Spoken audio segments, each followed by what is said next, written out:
25 সালের update bike দেখেন, এই চাকা ঘুরে এই চাকা ঘুরে, দুই চাকা ঘুরবে? দুই চাকা ঘুরে। কারণ কি জানেন, এই তো মোটর দেওয়া আছে, এই পাশে মোটর দেওয়া আছে, দুইটা আচ্ছা। মোটরের গাড়ি। আচ্ছা। এই গাড়িটা কিন্তু দুইটা মোটর, দুইটা আর এইভাবে মোটর। ধরে মেলা মারবেন, গাড়ি কিচ্ছু হবে না।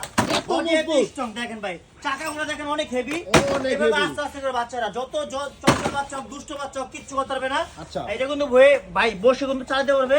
আচ্ছা। 180 কেজি ওয়েটের মানুষ দেখেন, 180 কেজি লোড নেবে? 180 কেজি ওয়েটের মানুষ চালাতে পারবে। আবার ব্যাগে দিলে কিন্তু ব্যাগে যাবে। একে যাবে। এটার নাম হলো বস বাইক। বস বাইক। নামে সেরা, কাজেও সেরা ভাই। আচ্ছা, আচ্ছা, বস বাইক, যার কাজে নামে সব দিক থেকে সেরা আছে। উঁচা নিচা মাটি সব রাস্তা চালাতে পারবে। রাস্তায় চলবে। এই চাকাগুলো দেখেন ভাই, উঁচা অনেক নিচা মোটা মাটি চাকা। সব রাস্তা চলবে। আচ্ছা। এইভাবে ওদের আস্তে আস্তে করে বাচ্চারা কিচ্ছু হবে না। আচ্ছা আচ্ছা আচ্ছা। এটা দুইটা মোটর প্লাস এটা ক্ষমতাও ভালো, দুইটা ব্যাটারি দেওয়া। দুইটা ব্যাটারি। দুইটা মোটর প্লাস দুইটা ব্যাটারি, MP3 গান আছে, লাইটিং আছে দেখেন। এই বয়স সামনে লাইটিং আছে দেখেন, আমার পিছনে লাইটিং আছে দেখেন, আচ্ছা, পিছনে লাইটিং নাম্বার